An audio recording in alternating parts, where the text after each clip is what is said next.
Yo, what's going on, everybody? Welcome. Oh, just the man, Ryan. Do I sound good? You're the audio guy now, because I keep forgetting to turn my mic on. Do I sound good today? We got Jennifer, we got Eddie, HVAC blogger, Steve-O in the house. Everybody's here, nice and early. Jason, Brian. I don't know if I said him already. Love it. Everybody's already here. And today I'm going to be looking over at the chat a little more than usual, making sure we're not getting off the rails here. I think you have everybody monitoring the chat now because even Chris was already on top of it.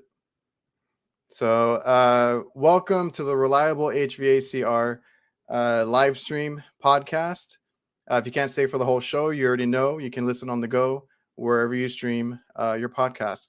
Now, today we have a special guest. We have JD Kelly, also known as student of HVAC, and I'm going to bring him on already. How's it going, man? Hey, how are you? I'm doing pretty good. How's the weather out there? Hot and humid. Looks like it's about to storm, and hope the internet stays in there. Oh, really? We have I think a lot of people are getting like a heat wave. We hit, I think, 115 today, which is pretty crazy. Yeah, well, I mean, it's in the late 80s, early 90s, but it's humid as can be. The humidity is what kills us. Yeah. Mm-hmm. All right. So for those that don't know, like I said, this is JD Kelly, also known as student of HVAC. I really love the diagrams, all the stuff you've been posting on social media. So that's going to be TikTok, Instagram. I believe you're on YouTube as well, right? I've tried YouTube a little bit, I can't, the stuff that I'm doing is I think a little too short for YouTube, so it's not translating well. Maybe one day if you can keep it under 60 seconds, it works for their YouTube shorts. Right. And if it's vertical, like how you post on Instagram and all that. And that's the thing, like some channels are just shorts. They're trying to compete with TikTok. So I would highly recommend, doing that, or either doing, I don't know. Do they usually stay under 60 seconds, or how long do they run? Yeah. I mean, they're super quick, right? Yeah. I'm trying to keep them as short as can be. And I just, guess I got to figure out the niche for YouTube. I think TikTok is kind of where I really found my home with it, just because of the brevity of them. They're quick and to the point, you know what I mean, and simple as can be. Yeah, I think that's where I found you, and I had seen them, the drawings, and I'm like, what is this? Like, it was, still new to me. I think you had just started, right? Right. And then I was like, okay, cool, whatever. I didn't think anything of it, honestly. And then like more popped up on my feed, and I was like, well, these are really interesting, and actually I liked watching them. The little they're kind of like animation diagram drawings, and you've kind of got a little following there on TikTok, and people are starting to like them. Yeah, I'm just I hope. Well, it is what it is, but I'm getting close to 10,000. Yeah, that's a good number. Yeah, you're doing great. So for those that don't know you, can you just give us a quick introduction of who you are and what you actually do for a living and how you're getting into HVAC? Yeah, what it is I'm going on retiring right now. Been in the field of corrections now for about 10 years. I'm actually a jail warden. Got a bachelor's degree in criminal justice and legal studies from Troy University. I feel like I've just put my time in there and I'm ready to move on to something else. It's a really high stress, kind of under-respected job that I've been doing, and I'm kind of looking for something else. I think one of the big things about corrections that have kind of pushed me away from it is there's no sense of job completion. I mean, you never get that feeling that you've completed something, because it's, I don't want to talk about, that too much, but, it's the same people over and over and over again. And I'm kind of looking for something to move forward and something to where you get back what you put in. I mean, if you're running 100%, you can get that back, to where with corrections, that world there, you're kind of, it is what it is. I mean, it's high stress. It's actually hard work most of the time. And I kind of used a lot of the experience that I got from being around attorneys so much. I learned from them, you always hear that they're practicing law.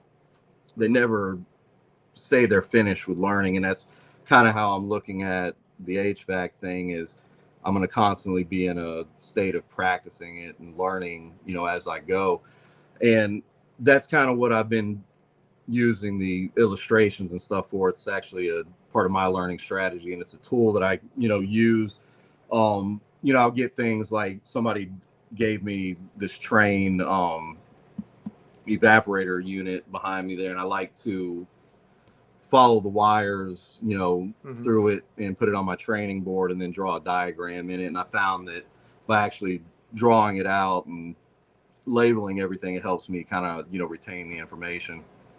And how did you stumble upon HVAC in particular? Honestly, I'm that guy that back in when I'm getting out of high school, my dad was a mason, not a mason, but a masonry, person, poured concrete and stuff like that. It was pushing me to get into the trades, and I decided to do the college thing. And now I'm looking at, I should have gotten into the trades. So now I'm getting into the trades. And to be honest with you, I was going through a couple of different options and everything, and looking at different things and messing with my own air conditioner, and started watching YouTube videos, especially Ty Brannaman. And he kind of really, his positivity that he always has with it, I really started watching his videos, and then found out that the local college here was offering degrees in it. So part of continuing education, I kind of jumped into that, and it's kind of flourished since then. Oh, that's awesome, man. And you bring up Ty Brenneman. I always bring him up. I love his videos, the way he teaches. Right. I feel like it's contagious, right? He's always high energy, in a good Yeah. mood, super positive. So, and that's what's really Yeah. cool about the whole thing. Like if you're, like you said, you're going on YouTube, you can actually find really good content Right. from Ty, from Craig, AC Service Tech, Brian Orr, and then like people that do service videos like Chris Stevens, and Mm-hmm. the list goes on and on. I've had my share of people that I looked up to, and that kind of like remotivated me, I guess, Right. because when I started, I was just trying to get a paycheck and this and that. So like I don't know, like seeing all these guys online, it kind of motivated me too. Um, Seeing the different things like Jason Johnson, who's in the chat right now, people that do other things like chillers and stuff that I don't work on. Right. I love that content. I love that more people are doing content. Mm-hmm. And just like yourself, if you're doing these diagrams and drawings, they're for you to learn yourself, but they're actually helping other people as well. So, Yeah. And share the knowledge, right? right. Well, and that's what I found out too, that has really been helping me, because I'm so late to the game that there's so much information that I have to absorb. But what I've discovered is, um, when you create something like that, before you put it on TikTok or Instagram, you kind of got to make sure it's close to being right, or they're going to blast you. You know what I mean? So it really puts you in the zone to focus on, am I getting this Yeah, right? Are these and that wires connected correctly? and that's Um, what I've told people is that like it also helps me. It helps keep me in check that I'm posting right, online and right, making sure that I did it the way it was supposed to be done, or double check, triple check things, right. and it helps us too that are posting. Yeah. Well, I had posted one that I was actually proud of. I had to repost. I know you're not supposed to take them down, but I did a condensing temperature over ambient one, and Oh yeah. messed up the addition. But what was funny about it is that night, I woke up and man, there was like over 5,000 views and a bunch of likes on it and everything. And one guy, jumped on there and said, man, I think you got a liquid line restriction. I started looking at it. I'm like, man, I messed up the math. So all the numbers were wrong. So I had to take it down and, redo it and repost it. And I know you're not supposed to do that, but like I said, I'm not really doing so much how-to videos, but sharing what I learned on my journey. And if people can help or come with me on it, you know what I mean? Sure. They can jump in and say, hey, I'm getting this or getting that, or this guy can say, man, you're way off or whatever. And when you see that comment that you're way off and you really start looking at it, sometimes I found that they're wrong, but Yeah. it really drives that information, into your head, and hopefully we'll be able to recall it one day when, hit the streets. No, that's good stuff right there. We got Brian in the chat. Corrections suck. He did it for 2 years. Yeah, it's different, man. I'm thankful that I did it because I've learned so much from it as far as leadership, and dealing with people. But it's just time to move on. I mean, the constant stress. I mean, I've got my other work phone here at any given time. I mean, if they called and said, hey, there's some stuff going down at the jail, I got to leave. I mean, that's 24 hours a day, 7 days a week. Okay. I do not wear Crocs, so I've been known to wear flip-flops here and there. They couldn't wait to get the Croc question out there. I don't know if you're aware of the whole Croc situation. I do not. They've been asking everybody if they wear Crocs and what color. I haven't tried them yet. I've been thinking about it, but I got some flip-flops that I usually lose pretty quick, but no Crocs. Yeah, like Jason says, if you haven't made a mistake, do you even HVAC? Right. Because we're constantly learning, right? And Right. I'm going through something right now where I've never seen. I just saw or stumbled upon a variable speed compressor. Mm-hmm. They installed it in 2019. Everything's acting up on this unit. And I'm out there and I'm like, okay, now we have a VFD supplying power to our compressor. I got to figure this out on the fly, look up a manual, look up a schematic. And we're constantly learning. And this is a field where you are going to have to continue learning and then Right. learn this stuff on the go, right? Yeah. Things change all the time. I'm getting into all the digital boards and all this stuff that I never used to see, and it's constantly changing. I had Brett Wetzel on last week, and we talked about like the refrigerants, the CO2s, everything that's changing, and it's just stuff that we have to keep up with. Mm-hmm. Let me see. I got a lot of fans of yours in the chat. Brett here, big fan of your wiring schematics. Hey, he said Crocs, but you don't wear Crocs. Yeah. Let's see. So then how long have you been or what are you doing to get into HVAC? So you said you're going to retire and you're looking to you're pretty ambitious about it. You want to get into HVAC, you want to be a contractor, and you want to get the most out of it, I'm assuming. Right. Yeah. So I'm just about to finish up my degree with the trade school that's here in Alabama. Is that a college or like a whole 2-year program? Yeah, it's a whole 2-year program. Luckily, since Okay. I already have my other degree, I didn't have to take any of the core classes. I had just had to do the HVAC classes.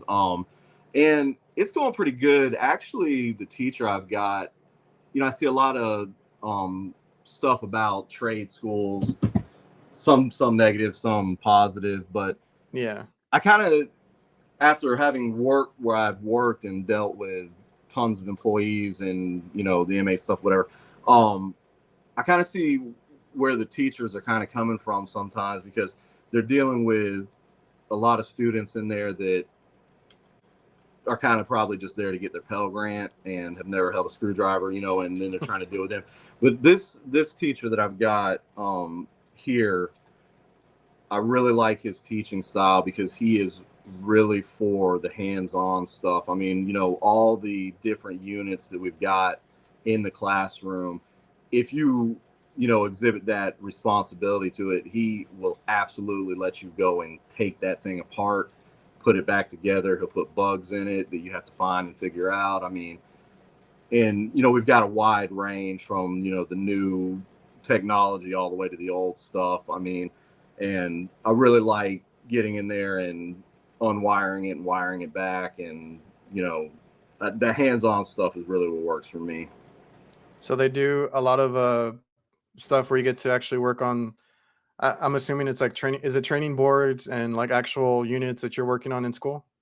Yeah, man, we don't. I mean, not even training board. I mean, we got actual units in there. I mean, Oh, that's great. Yeah. yeah, split units. He let me put together a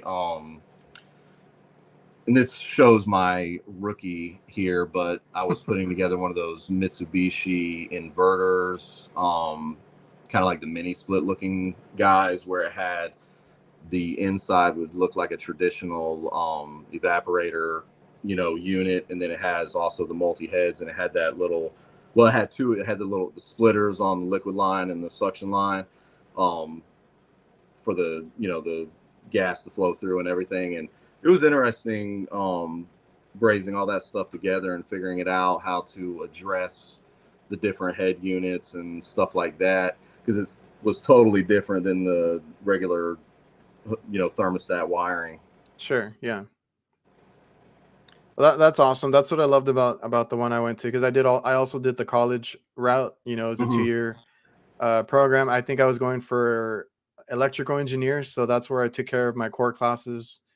And then once I was going to start those, classes, I decided to switch over to HVAC, and uh, that was the best part, right? You get some of the book part of Right. it. You're in class, you're Right. getting to read all this stuff, but it really clicks when you get out into, like, we had training boards, we had actual walk-in boxes and things that we got to work on, and Mm-hmm. they'd be Mm-hmm. like, here, hook up the gauges, pump it down, weigh out the Right. refrigerant, weigh it back in, rewire. They pull everything out of the wiring harnesses and everything, Yeah. and then they'd be like, wired back up, figure it out.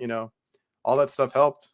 Yeah, and what's good about it is you're not out there, because what I've noticed or heard a lot of, I guess, horror stories is people getting hired and they kind of like throw them to the wolves. So at least now I'm in a classroom smoke testing things rather than at somebody's house.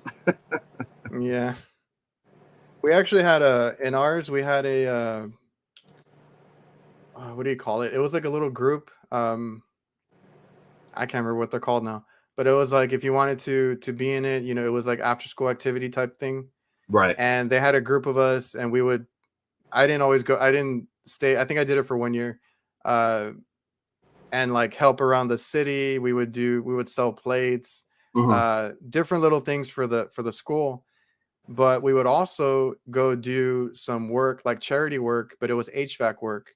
And I Mm-hmm. thought that was really cool, going and Right. kind of doing some duct work and doing some stuff here and there. So uh, for the guys that are looking into trade school, I would really recommend going and checking it out first Right. and take a tour. They gave us a tour beforehand to see, what the warehouse looks like, what kind of equipment they have at your disposal to learn this stuff. Because I mean, a lot of people would agree that it's more hands-on where you learn. It's the experience you get out in the field.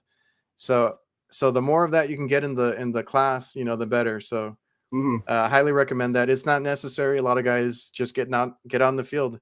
Right. Um, and when I started, I wasn't going for this, right? I went into something else. I used to fix electronics and little things, but I wasn't somebody that, knew how to put in a HVAC system or take it apart or anything like that. So I used to help my dad on the weekends, because he does the hot side, right? The fryers, Mm-hmm. grills, and all that cooking equipment. And then he had a couple of guys, and one of them was his brother working for him. And I would be the helper, right? I would, ride along with one of them and be with them for the day and whatnot. And if I was with his brother or somebody else, they would report back to him at the end of the day, and he'd be like, "How did Adrian do?" Or "How was it today?" Or this and that. And then they would just be like, "He's a little slow. He's a little not mechanic. He's not too mechanically inclined, and this and that." And once I started hearing that, I got kind of upset, but not, I didn't like lash out or anything. And I was like, well, you know what? I'm going to be better next time. So that's kind of where that whole mentality of mine came from, be better every day, right? The next day you get better, the next call you Right. get better. Right. Be a little quicker, be a little more efficient. Take that experience that you get every day and just be better about it. And Right. that's what helped me a lot. Right. I And didn't like to hear it, but it helped me.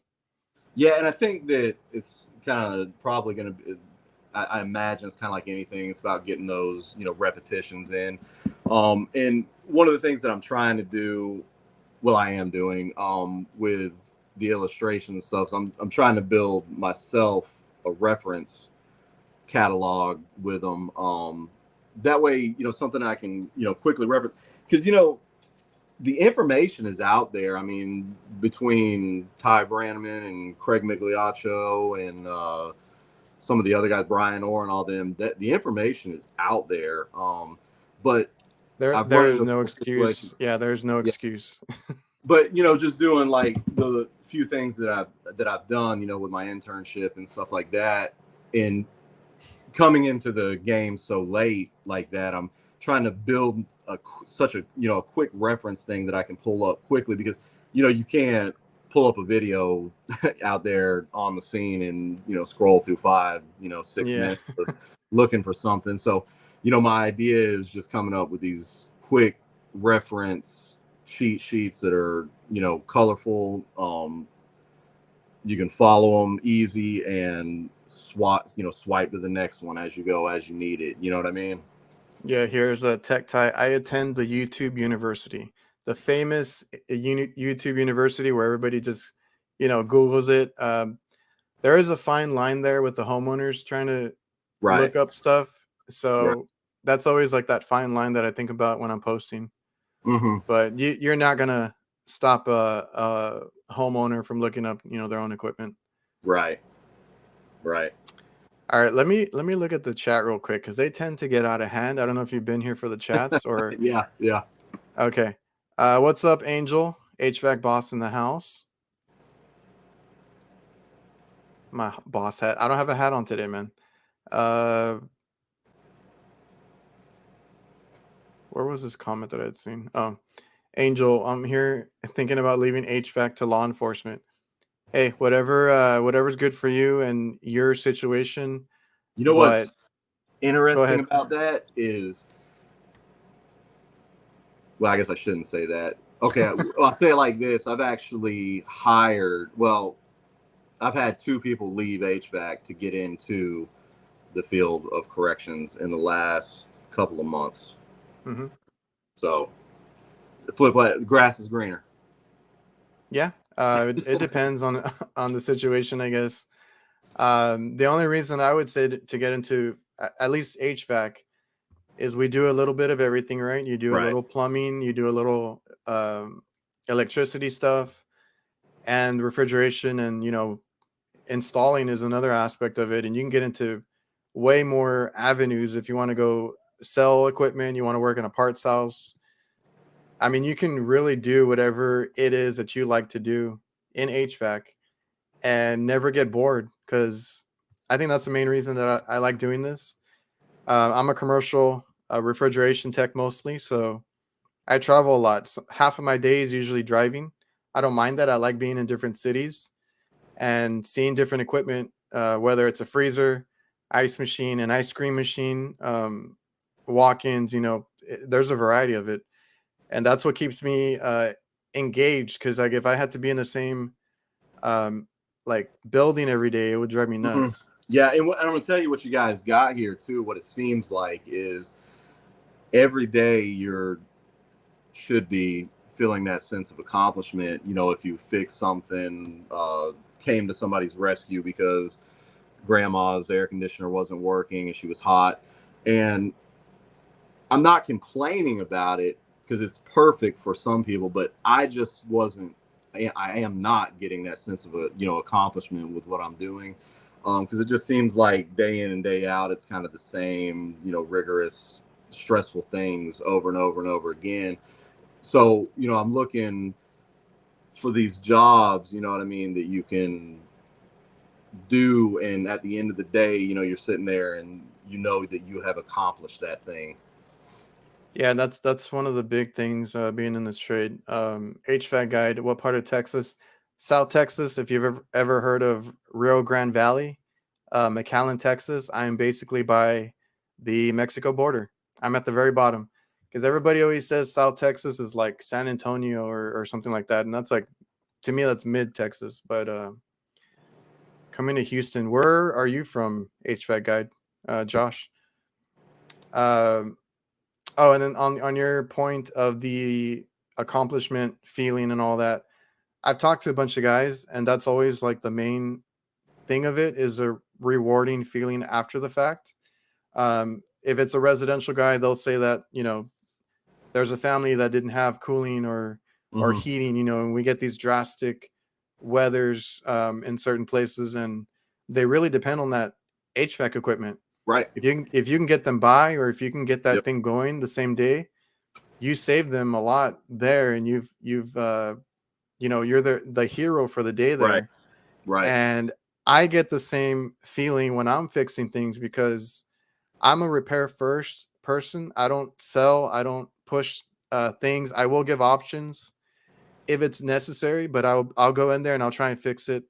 Sometimes it's me chasing my tail. I got to balance that a little bit better, but for the most part, I try and go in there and fix cooking, the kitchen refrigeration stuff, Hmm. ACs, because if the dining room is hot, customers are going to start walking out of these restaurants, and then that's a complaint that I get a lot of.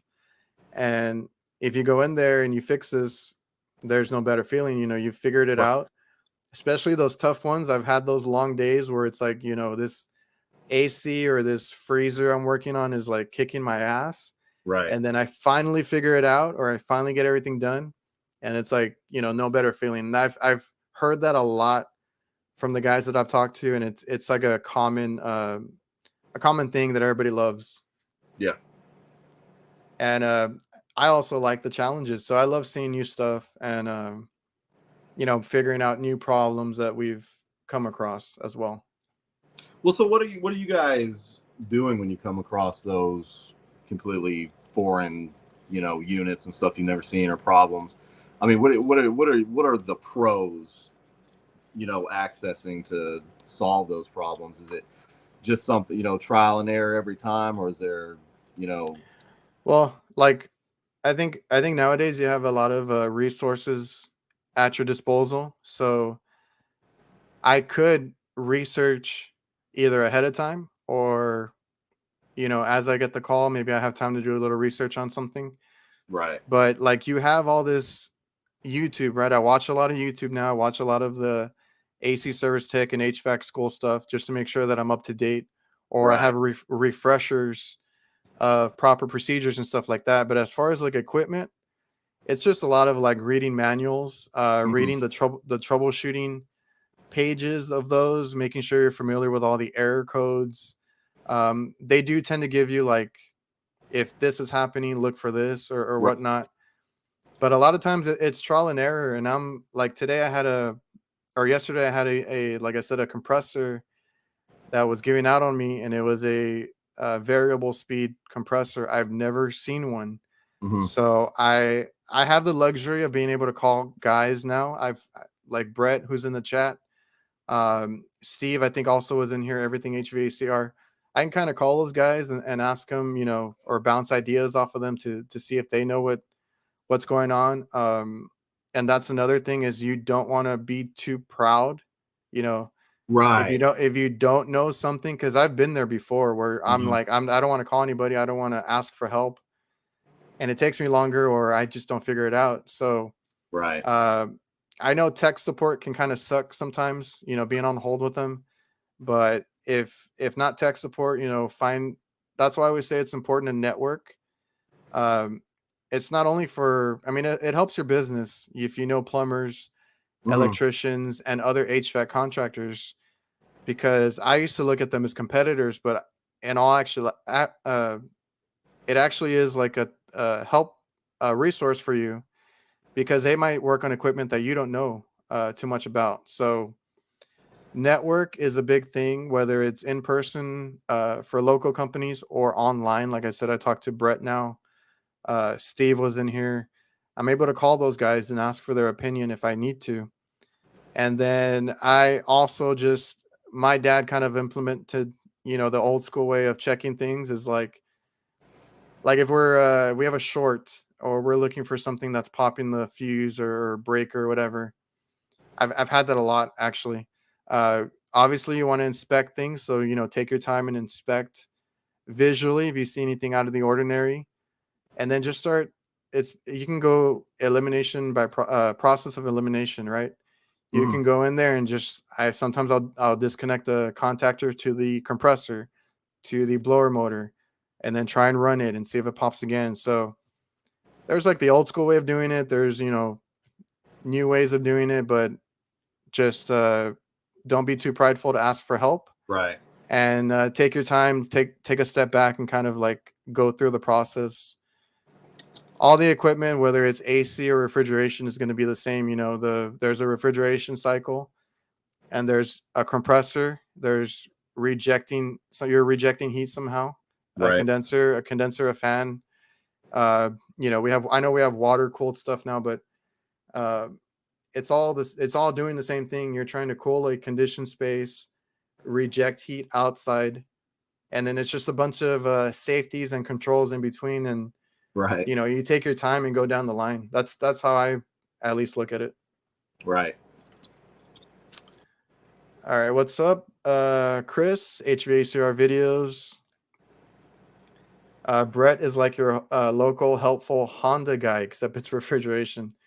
That guy's smart. I've talked to him quite a bit recently, and it's always good to know. Um, what's that saying? Like, it's always good to be around smarter people, or I forget the saying of Right. it, but um, surround yourself with good people. Right. I'm gonna look at the chat real quick. I don't know if I'm pretty sure there's croc comments and a bunch of shenanigans in here.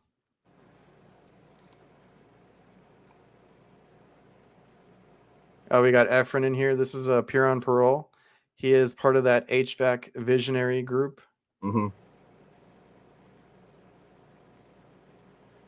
What? Like Crocs, we love challenges. Okay, so with the Crocs. Oh, here's Chris. Never pressure my customers. I give them the facts.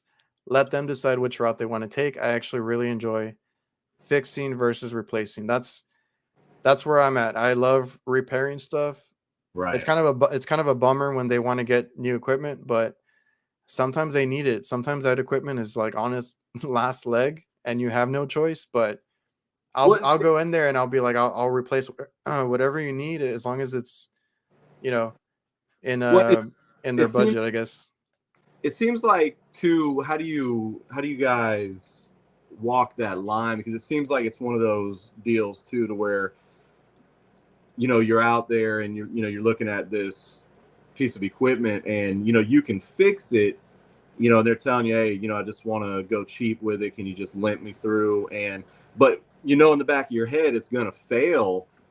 A month, 2 months, 3 months from now, and in the back of your head, you got to be thinking that this next person they call out there, they're gonna say, I don't know why they did that. They didn't fix it right, and they left junk, and then they're making a video and put it on Yeah. YouTube because you did that. It's like I like that video they have of the condenser fan, and the person has it installed on the top of it, and everybody's blasting it, because it's wrong or whatever. But I'm sitting there like, man, they got them through the weekend though.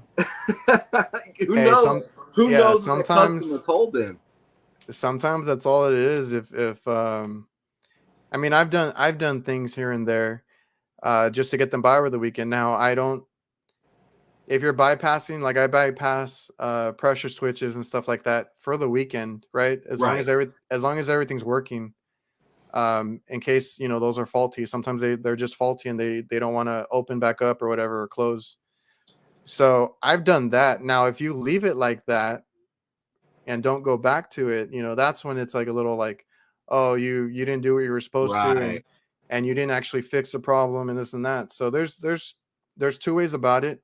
Gotcha. I've learned that I guess when I started, I was like, oh, why did they do this? Or I would bash them a little bit, and I had to think about it because then it started happening to me, right? Is like, Right. they're calling you after hours, they're calling you on the weekends in the middle of the night. Right. And you don't Because have the parts, so you're just yeah, making it work. so then you're like, okay, maybe they, you give them the benefit of the doubt now, and you're like, maybe they were in a rush, maybe they had to do this to get them by, and then because I've had customers where I get them by. Now I don't do it.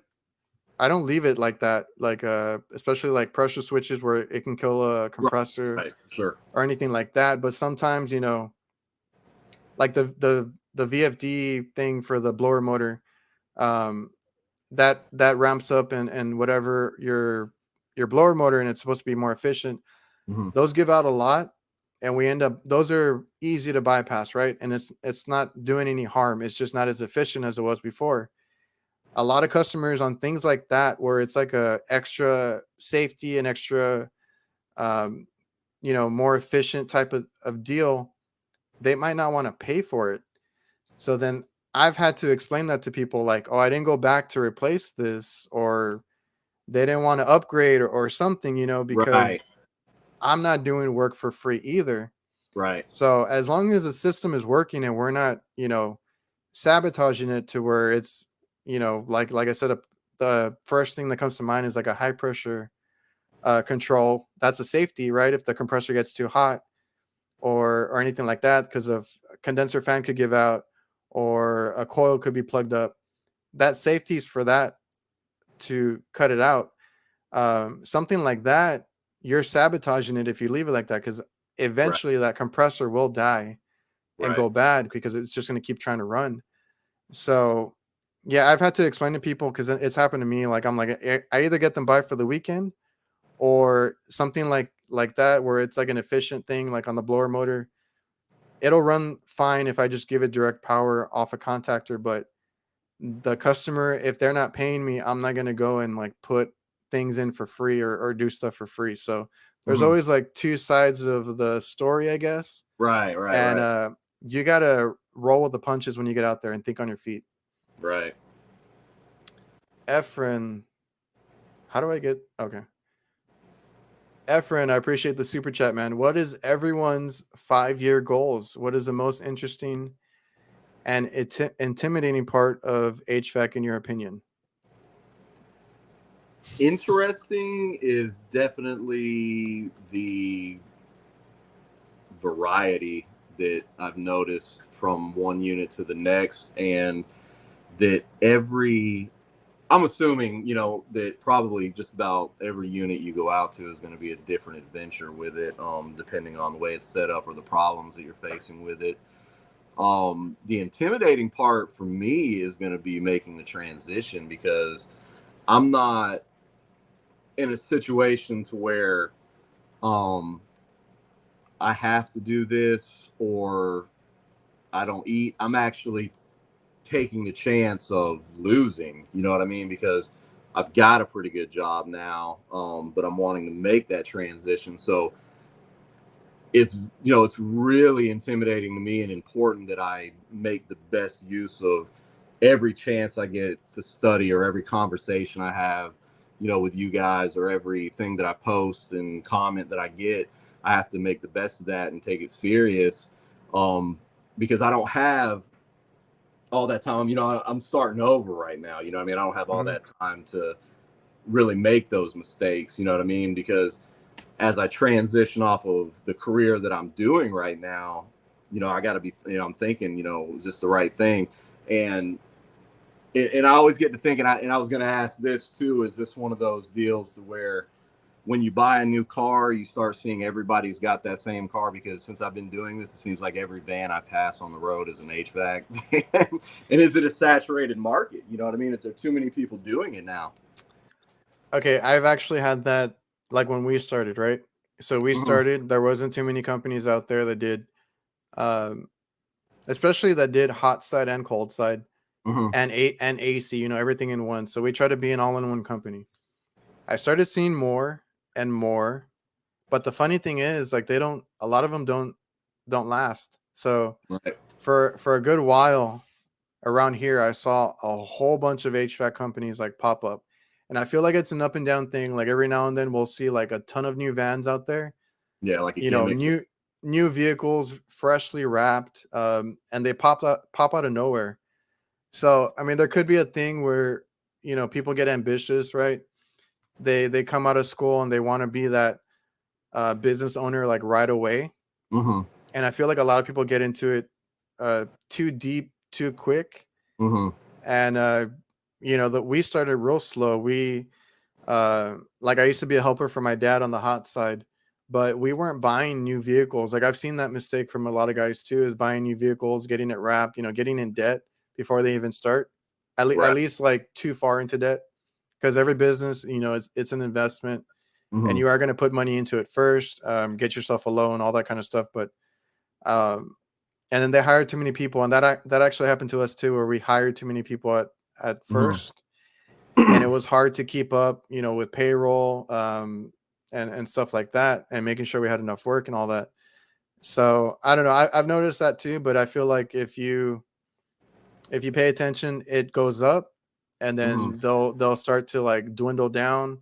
Because I saw so many companies when we started, and a little bit after that, and then like those companies, I haven't seen them since. Right. But like with anything, you know, when you get into the trade, build up your experience, your knowledge, you know, take advantage. I used to do a lot of in-person trainings with like Manitowoc, different manufacturers that would come down here and build up to it. Cause like, and we were guilty of that too, like trying to do too much. Um, and we couldn't handle it, you know, taking on too much work and stuff like that. So we started off kind of slow. We would buy used vehicles, used Mm-hmm. vans. We would not necessarily go for a full wrap. You know, you gotta budget. You got to think of all these things.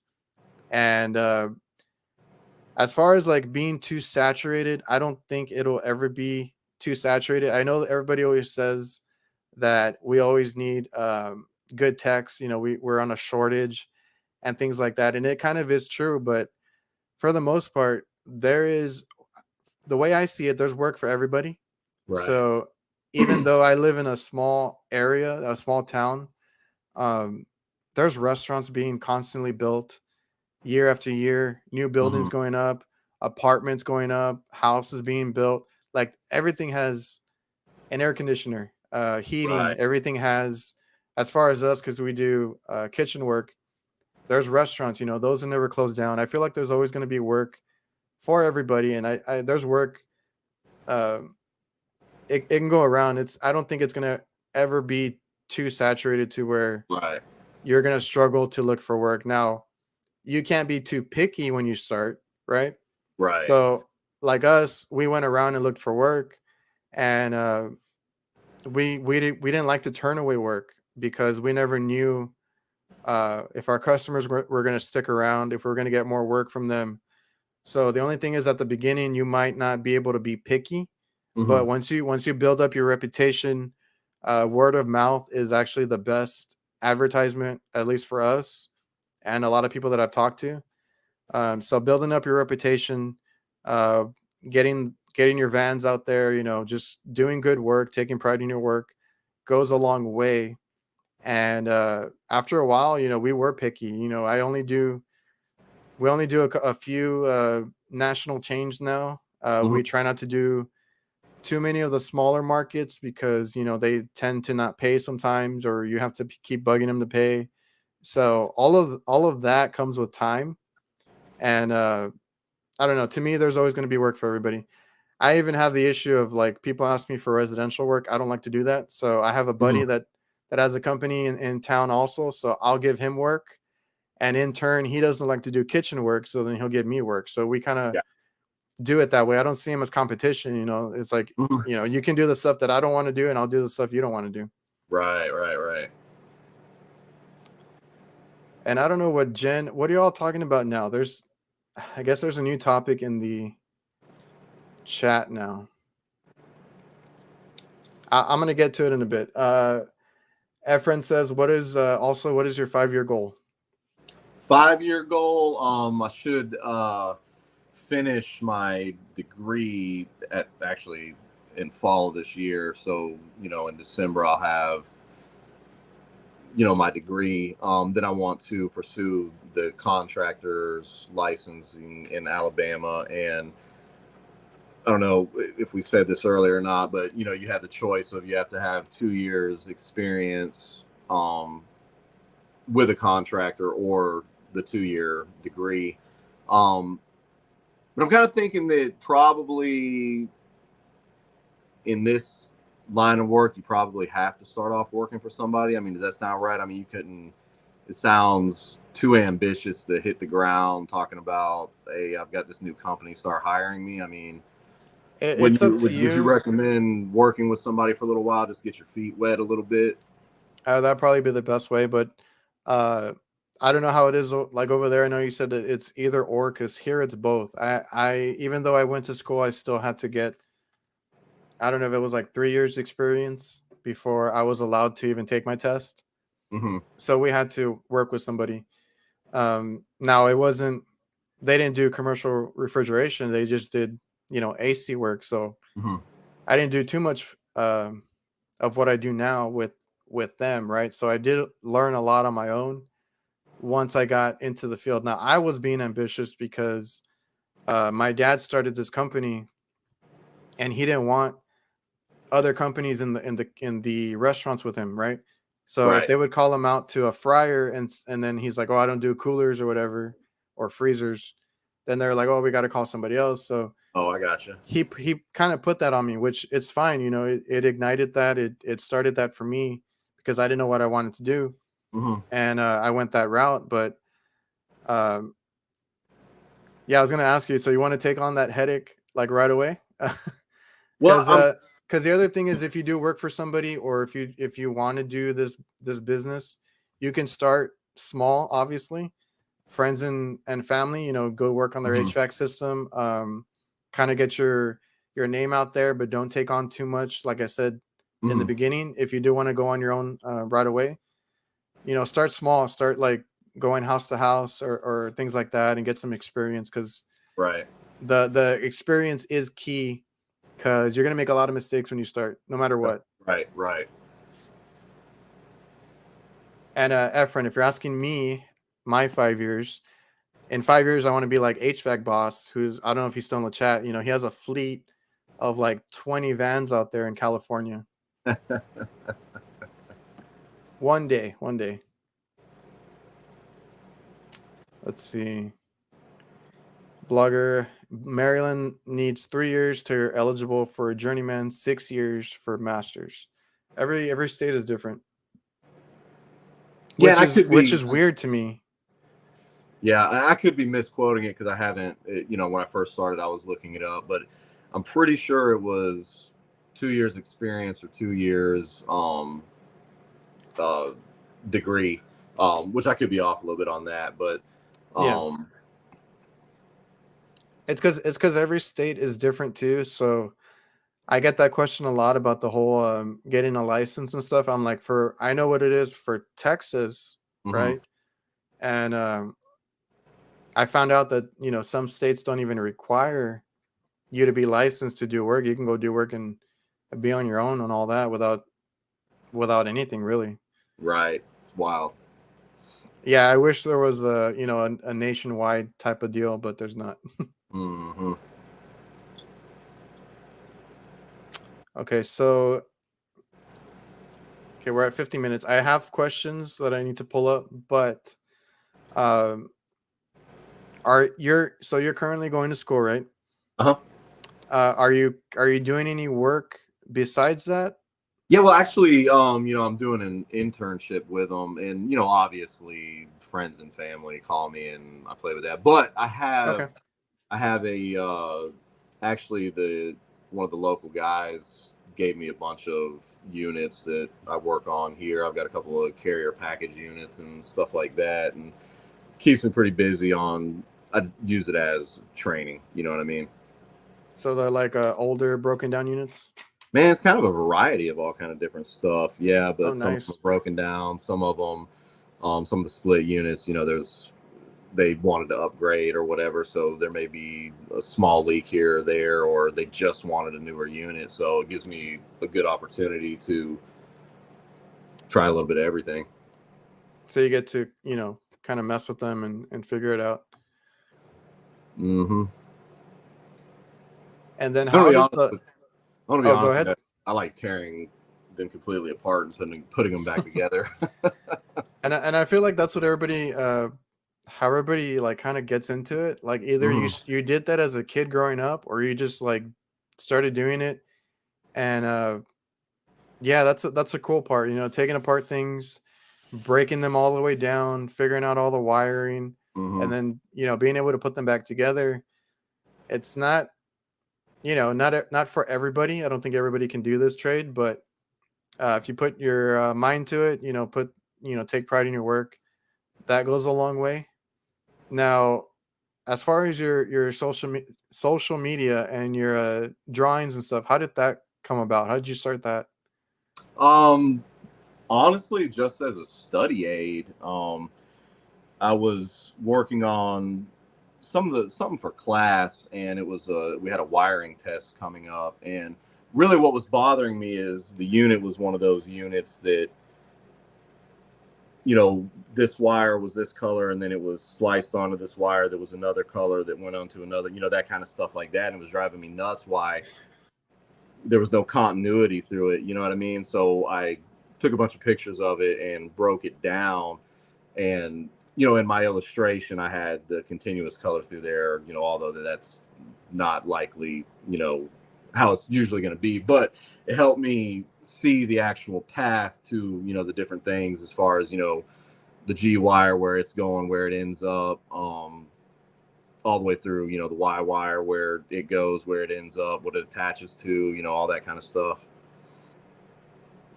Yeah, so yeah, funny you bring that up because we had a class, for wiring when I was in school, and they would have us in the class. I guess the kind of test was like to wire up different things, Right. and it was like a little trainer board or something like that, and they would give us a whole bunch of wires, Mm-hmm. and then we'd have to connect everything together the way it was supposed to go. Um, I can't picture it right now in my head, but the thing is, they would give us, I think it was red and black wires, Mm-hmm. and then we could do it, the way we were taught, because we would go over it before, and then obviously that was our test. But there was this one kid who did everything in one color. I don't remember what color it was. Like he wired everything in black or whatever, but he Mm-hmm. knew where everything went. And the teacher went up to him and he's like, he kind of stopped us all and he's like, you see this? Does not matter what color of wire you're using, as long as you know where it goes and what it Mm-hmm. does, and you can trace it. And he kind of made an example of that to tell us, that kind of stuff. And as annoyed as I get with it too, some people splice in wires or they don't go by the color code that we're all used to. Right. Right. That's why it's always good to double check, triple check, and know where your wires are going to. It's That's right. it's it's helpful when it's color coded, but it's not always like that. Right. And then you never know like who's worked on it before. So I've run into that a lot. And I'm using those illustrations too. I was gonna bring this up. Hmm. The post you did on the ohming out. Um, I really just think it's so interesting. I think, did you look at the comments on the contactor, that I did that, caused the discussion about what the ohm should be and how the variety of different thoughts that they Hmm. were. I mean, and me coming into it as, a novice, don't really know. I'm sitting there thinking, what is the answer? Because there's so many, different, and I like it because everybody's giving advice and everything, and it causes Yeah. a good discussion or whatever. But you know what I mean? Those variables. I mean, when you go out there, everything is so different every time. Yeah, and that's what intrigued me. I had seen it on your TikTok, and that's where a lot of those comments were. And Mm-hmm. everybody had a different answer. Every one of them. And that's kind of what I was wondering is like, you kind of mentioned you're new to this trade, and I wasn't sure at first because I felt like you've been doing this for a while with Mm-hmm. the diagrams that you've been doing. Um, but yeah, that's what intrigued me, and I had a couple of calls recently that had to deal with the contactors and stuff, and if I go by some of their theories or whatever they were, like if it's under 8 ohms, it's bad, or this and that. I was like, Right. look, I have some contactors that read around 6 and they work fine. Right. And then And I deal with like different coil voltages, so everything's going to be different. hmm Well, and it's like that one. I pulled that one right out of the box, Yeah. 10.2. And a lot of people were, not really attacking because everybody was giving their advice, which Yeah. I'm appreciative of it. But there was a lot of people saying, 10's bad. And there was one guy, and he actually removed his comment, but and that's one of those things, I learned it at the very beginning. He was talking about, doing the Ohm's law equation. And right then, it made sense to me actually doing that equation to it to figure out, I guess not what it should be, but what it shouldn't be, because it'll blow Yeah. the fuse if it is, the ohms are too high or whatever, Yeah, it just or too depends. low. Every unit's different. And I think I put it in the caption of mine. Like, I'm usually looking, like, I'm not going to replace the contactor just to replace it. It's going to be like a pitted contact or something like that, Hmm. where I can see a problem um, that we can prevent. Right. But like, if as far as a coil, I'm only checking that if we have a short or something weird is happening where I need to look for the problem and I'm not Hmm. seeing it. Um, because like, I don't know, like you said, out of the box you were getting 10. Some people get something Right. higher, and the two poles that I have, the 24-volt contactors, I think I would get 12 or something like that, 12 point Hmm. something. Hmm. So it varies. There's usually a range, but um the only way I've explained it is like you want resistance, right? You If it's Right. little to no resistance, and then that's your short. Hmm. But that's what intrigued me, is that post you had on TikTok. It had a lot of so many different answers that I was Yep. interested in that one. And these diagrams, so they're for you to better understand what you're going through, as far as like the HVAC school and stuff. And then did you just decide, or how did you decide to post them online and kind of go about it that way? Well, I think that honestly, it was one of those deals where I was seeking feedback. You know what I mean? Hmm. And like I said, what I've learned is that uh, knowing that you're about to put this on the internet in front of however many followers you got, you kind of got to make sure that it's right. So it really forces you to focus in on it and make sure that what you think is correct. And if not, it's good too, because you're going to learn quick, when they start blasting you on those comments. But I've you been know on what? the end of You don't that too. forget it. Yeah. You don't forget it then. Yeah. Like I tell people, it posting online, like for me, I kind of started on Instagram, but like more so, I was posting more on YouTube, Mhm. and yeah, the comments would come in really quick if you did something wrong, Yeah. and Yep. it's a good and bad thing, right? I don't really care too much. I don't take it too serious to where it like bothers me, Hmm.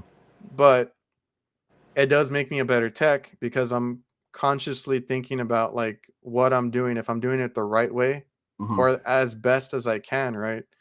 Because we all make mistakes here and there. We all forget Yeah. But things. So But I'll tell you too, the positive comments and stuff. I mean, they really, really are motivational, and man, I really appreciate that. And especially when you get a comment from somebody like you or Craig Migliaccio or Ty Brannaman. I mean, when you pop that thing up and you see something that they put on there, it really makes it worth it.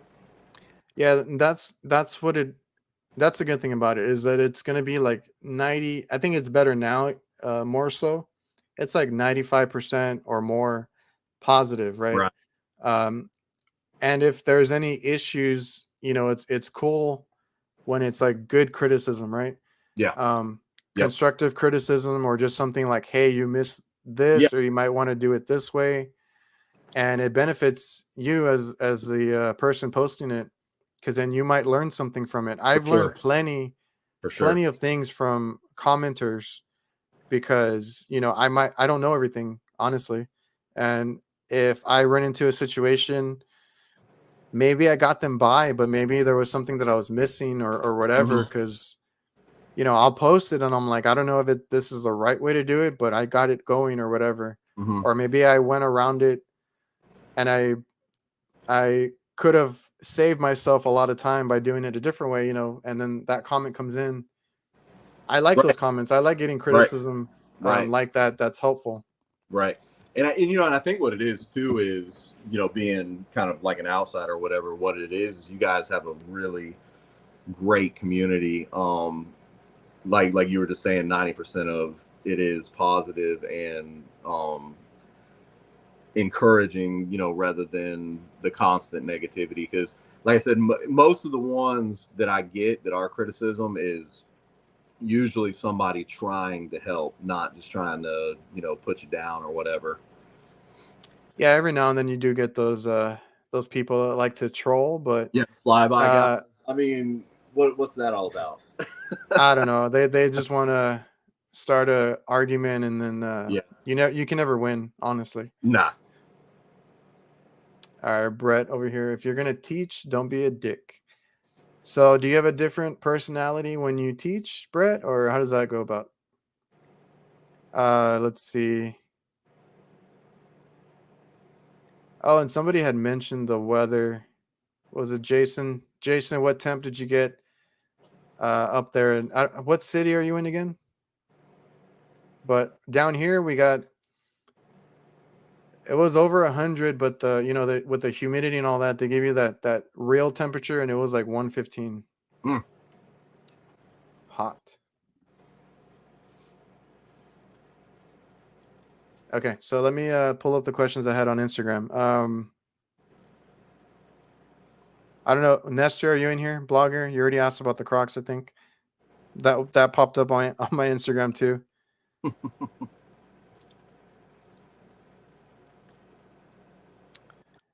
Is there anything hard about overcoming? Wait, what's hard about to overcome with training an individual? But you don't teach, Yeah, so yeah. Um, I don't want to. I don't want anybody to think that I'm professing that I know anything. You know what I mean? I'm learning. You know what I mean? And I'm using this as a tool to help me learn. And if the things that I put up is helping somebody else, it's like a bonus for me. You know what I mean? But I really am not doing how-to videos because I cannot be 100% certain that everything is correct all of the time. But I like to share what I've learned as I do them. I send a lot of, my stuff over to, HVAC Jen and her training things that she's doing. But obviously she's gonna look over and make sure that everything is correct with it. And I use a lot of different study aids to try to ensure that they are correct. But I'm not really trying to do a how-to thing. I don't know how to explain it. yeah, I get you. It's something that helps you along the way, and then you're. I mean, it's good that you're posting it because, like, I do think it is helping other people, and we are. Well, I don't know. I'm talking. Maybe I'm speaking for myself, but a lot of us are visual learners, Hmm. and that's a lot easier to take it in visually like that with pretty clear drawings. Hmm. I know you use a lot of color in yours. Right. You're up to date because a lot of stuff that I used to see or I've seen is analogs and this and that. So you got your digital manifolds up there, your meters up to date and everything. So that's kind of cool to see too. Like a modern version of all that stuff. Hmm. Jason Johnson, 103. The heat index is ridiculously high. 117. And there's a lot of people too that help me out, with it as I go. I keep mentioning, but Ty is a big help with just about anything you want to ask that guy. I don't see how he has the energy to do it, and expect nothing in return. It's amazing, his Yeah, and attitude he towards he teaching and everything. travels and he travels a lot and does this, this whole teaching thing, and then he does social media, and he does Yeah. like a lot of things. Yeah, it's amazing. I mean, like I had sent him a question like last week or whatever, and didn't expect him to get back quick because I know he was out on that trip or whatever. And man, this guy found time to send me a reply, and it's amazing, and I'm thankful for it. Yeah, I sent like a question to a group of them, like to different guys, and Ty was right, like real quick responded and gave me really in-depth answer, and it was helpful. And he's just somebody who like truly loves this trade and what he Hmm. does, and you can tell. Right. So then a lot of these animations or drawings you send over to Jen for HVAC chicks, right? And Yeah, and absolutely. she includes them like in her teaching like curriculum or whatever you want to call it. Yeah, absolutely. She's doing great stuff if you keep track of her. I mean, her whole deal is to help people out who are getting into it, and especially, females trying to get into the trade. And I'm pretty sure she doesn't charge anything either. I mean, it's amazing that somebody would spend, all that time helping others like that. It's one of the things that's like really pulling me towards this community. I mean, you don't see that a lot everywhere. No, and she's another one that like high energy, Hmm. positive Awesome. all the time, and she does tech support. She does Yeah. these trainings or teachings, for individuals, Hmm. and I don't know how she has the energy to do it, Hmm. but that's great. And then obviously you're helping her with that. I do think you're, like I said, everybody's visual or does better with visuals that they can see and understand better. So I do think you're helping her a lot with that. So that's great. And she's in the chat right now. Um, yeah, everybody loves Jen. Hmm. And she's doing great things. And it's great that you're helping her. And I'm sure she'll let you know if there's anything wrong with them. But Yeah. she's always talking about the diagrams that you do for her and how great they are and stuff like that. So, Yeah. and she's gonna post her schedule tomorrow. I don't know how she finds the time in the day, but she gets all this stuff done. Yeah, for sure. And she runs a business with her husband, Hmm. who I think Val is in the chat too. So y'all are doing amazing things over there. Yeah, those guys are awesome. I mean, always with positive comments and everything. Besides, turning my chat upside down, yeah. Do you have any advice to give to young new techs coming into the trade? I don't know yet because I am not actually there yet. But You're going through it right now. yeah, but the only thing I can tell you is, from my experiences and other things that I've done is you got to give everything 100%.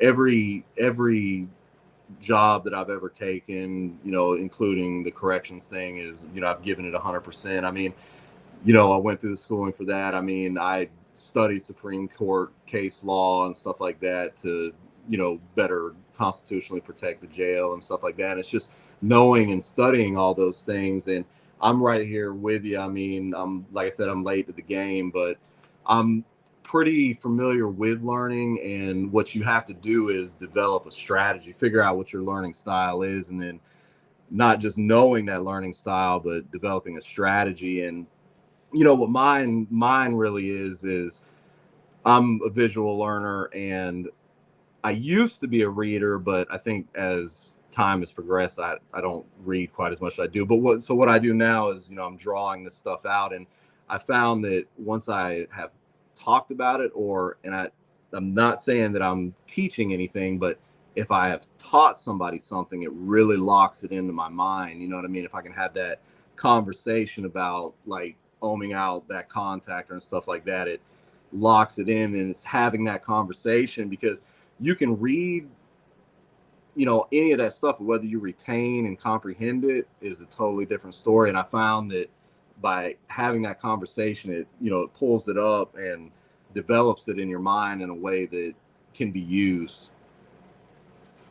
Yeah, definitely. And you posting this while you're learning and going through it, I think is going to be a good thing for people that come across your page and stuff. Right. Um, because there's a bunch of people that are getting into the trade right now, Mm-hmm. and they're online. A lot of people are on TikTok now. A lot of people are on all these platforms, and helpful content goes a long way. Versus I used to think TikTok was really stupid. All the dance. It was a dance Right. app before, Yeah. and I was Yeah. never into it. And then I found that there's content creators on there that I like. Mm-hmm. And if I can learn something, in 60 seconds or whatever it is, I'll be honest, I got a short attention span most of the time. So Yeah. that's very helpful. And I think, what you're doing is gonna go a long way with a lot of newer techs. Right. And what you're doing is great because you're, like you said, you're new, you're learning this stuff as you go and posting about it, um, to help you yourself and whatnot. But there's plenty of guys that it might be, and I've learned this too, right? Like I've been doing this about 16 years, Mm-hmm. and something that is like dumb or too simple to me, the next person might not know it. So Exactly. I've kind of taken that approach recently where it's like, well, it might be common knowledge to a lot of Right. vets, but Right. it might help a younger tech. So that's the approach that I'm trying to take now, and that's kind of how I see your content going. Right. Is like it's going to help newer guys, younger guys, even though it's just a drawing, it's just wiring. Some people can't grasp that aspect of it, Mm-hmm. and they find it hard. So um, keep it up. That's great stuff. I love watching it. I'm just like a nerd with this, HVAC stuff, so I love it. Right. See Young in the house. What are you talking about? Millennial coming out. These guys in the chat. Let me see.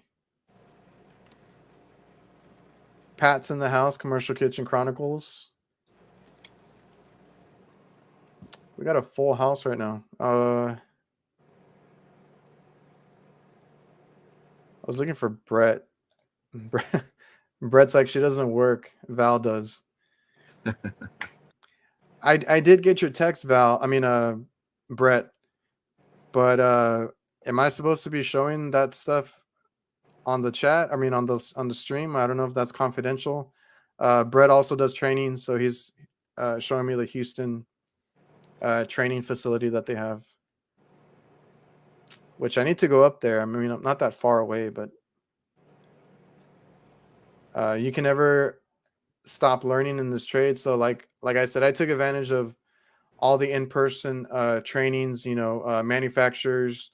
Brett was telling me that people or companies like Dakin offer free trainings. Like they Right. want you to know about their stuff. So everybody needs to take advantage of that, and never stop learning.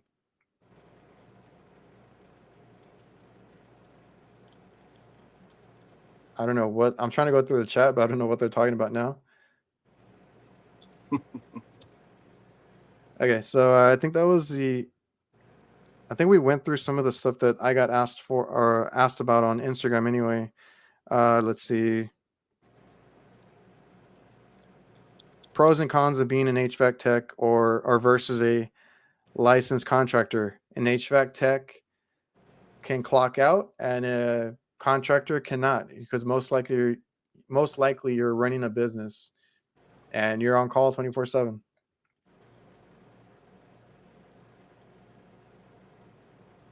Oh, share it. Okay. So I don't know if it's going to come out. Brett has these training boards that he's been working on. Mm-hmm. He says he has like R290 stuff, all this new VRF, Oh, wow. VFD. I don't know if it's going to focus, but he's working on all these training boards up north, so that people can understand the newer stuff that's coming out. Yeah, that's fantastic. The like I said, the VFD, all this supermarket, this HVAC the supermarket refrigeration. Um, I don't know how to do any of that stuff. Hats off to the guys that do that, and hopefully Brett helps out a lot of the new guys. So, like, since you're getting into the trade right now, is there any particular part of it that you would prefer to be into? Like, do you like working, or I know you're still doing the school thing, but do you like working on ACs? Do Yeah, you like working on refrigeration equipment? I've not done any refrigeration equipment yet. Kind of looking at the residential tech stuff. But only because that's what I've been training on, been working on. I'm kind of expanding as I go. Like I said, well, actually, like you said, I mean, you've been in it so long that you have all that information retained. See, I'm still really trying to grind into the fundamentals and everything, so I can expand upon that. So really, I'm not sure yet. Yeah, and there's a whole variety out there. So like I said, my path was kind of like pre-selected. I do kitchen refrigeration, Hmm. but that's what I ended up loving. So I love, freezers, the variety, the ice machines, ice cream machines, all that kind of stuff. Right. I don't really like residential. I'm not afraid to say that. I'm not going to be in an attic, especially in this humidity and heat down here. But Yeah, I got you. uh, everybody has their own thing. There's plenty of guys that prefer residential over commercial. I like being on rooftops. Um, do you think you would like to be around people when you're at work, like the homeowner, or do you think you'll be one of those people that likes to be on the roof by themselves? I am probably conditioned to handle either. I've Oh, that's right, because of your Yeah, previous. I mean, I've been spit on and I everything can else. So, imagine. I can imagine. and Yeah. and in that job, you have to go from being spit on to the front lobby where somebody's grandma's in there trying to use the kiosk, and you've got to turn it off and go straight to being nice, almost Oh like yeah. service. You know what I mean? So I'm pretty used to either. I think I think more than anything, the customer. I think that employees are kind of the thing that I'm not fantastic with. I've kind of gotten to that point where I kind of want to one day dream of being a one man show, but I know that doesn't actually work out. But You never know. There's plenty of guys that I know, just from online, guys that are actually YouTubers and stuff that are a yeah, one man show and they get away with it. yeah, And it's all about, you know, like they do residential work, a lot of that stuff you can do on your own. If hmm, you need to do like a system change out or something like that, that's when he hires like a subcontractor or some right, kind of help that they do that and they do it quickly. And you can go about that because like that's the thing, like with us too. Like I said, we used to take on too much work or stuff that we weren't too good at. And then once we kind of learned to subcontract and get, professionals, as far as like duct work, all this other stuff, air balancing that we didn't do, that's when it helped. And there's a way around that if you truly want to work and be a one man show or be a small business, subcontracting.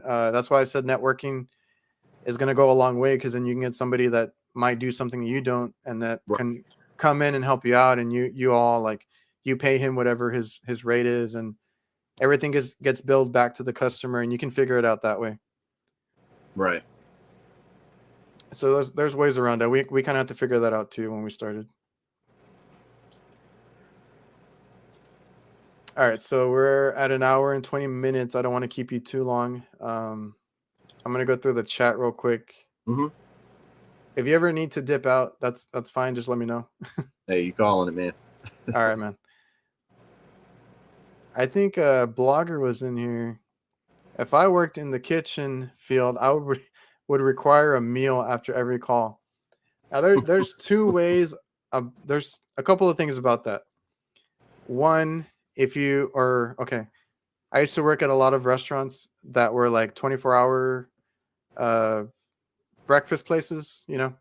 So they would we would take the food, and that's what I get asked a lot is like, do they offer you food when you work at these restaurants and stuff? Because I work in hospitals and restaurants and different types of things in the kitchens. And yeah, they do, especially if you're, friendly with them, you help them out and you get their equipment, up and going in a timely manner. They're going to be super thankful. And I do get offered a lot of food. Now, should you be taking that food all the time? Probably not. It's not good for you.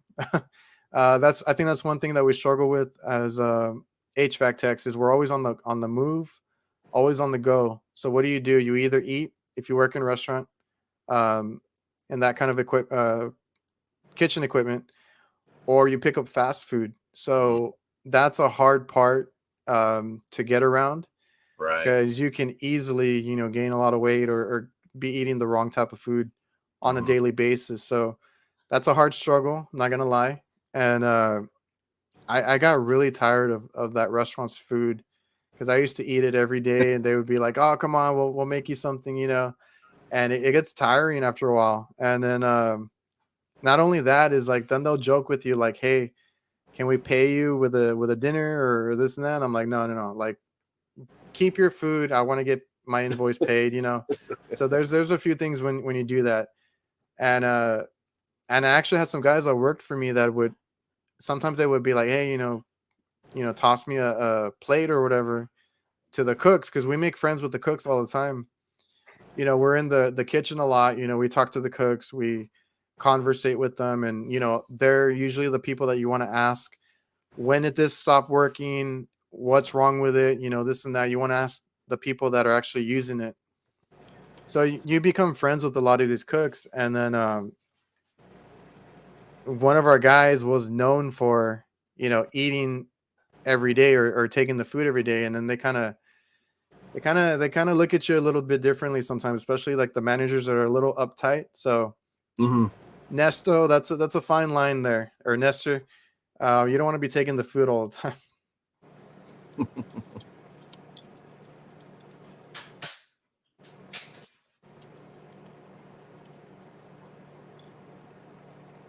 I'm just gonna look through the chat real quick before we sign off.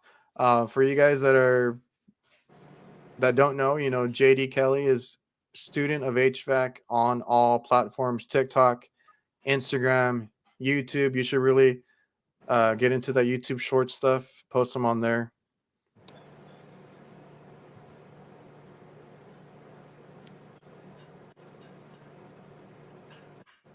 Man, this chat went crazy. They're talking about meat. What is the whole meat thing? I'm gonna Jennifer, JD is the heart of HVAC chicks. Brett, that's why I have a dad bod. Don't take the food, man. I think this is the new question for the week. Do you eat meat? I I mean, don't is know. that? I don't know. I I'm, mean, I'm trying to scroll. I'm trying to scroll through the chat to see what started that one. yeah, because who knows where that leads. I'm not a vegetarian. I mean,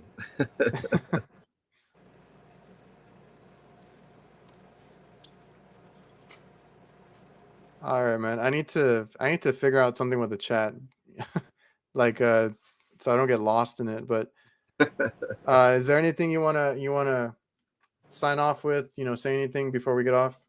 yeah.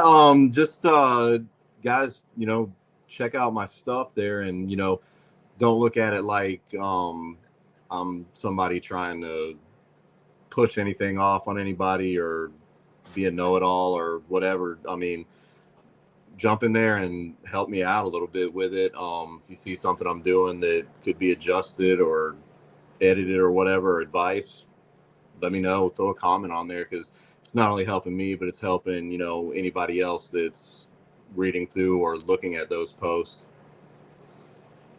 For sure, man. So like I said, Instagram, TikTok, and YouTube, student of HVAC. Just search that. You'll find JD. We all love, the drawings and stuff. So keep it up.